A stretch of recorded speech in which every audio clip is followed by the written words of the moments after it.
Hello बच्चों, let's read the questions. The question says that hardness of water may be temporary or permanent. Permanent hardness is due to the presence of. अगर बात करें hardness of water temporary हो या permanent हो, किसकी वजह से होता है, ठीक है।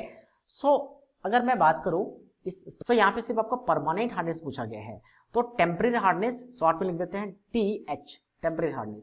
टेम्परेरी हार्डनेस क्यों होता है? Due to the presence of bicarbonate यानी HCO3 minus bicarbonate of calcium and magnesium. इनकी वजह से ये हार्डनेस होता है, जिसको बॉईल करने से या कलर मेथड से रिमूव कर सकते हैं।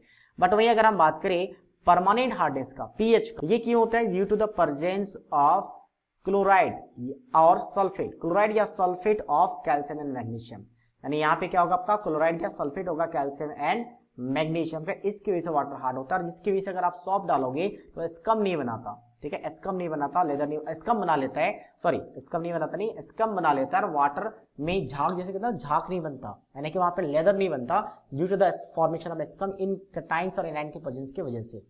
तो अब हम ऑप्शन बढ़ते हैं। पहला ऑप्शन है chlorides of calcium and magnesium water, yes ये हार्ड आपका रीजन है। Sulphate of calcium and magnesium water, yes that is also a second reason. Hydrogen carbonate of calcium magnesium नहीं, ये टेम्पररी होता है, आपके पास ये परमानेंट नहीं होता। Carbonate of alkali metal in water, carbonate की कोई बात ही नहीं होती, सिर्फ बाइकार्बोनेट और क्लोराइड सल्फेट होता है। तो that means option A and B is the right answer of this question.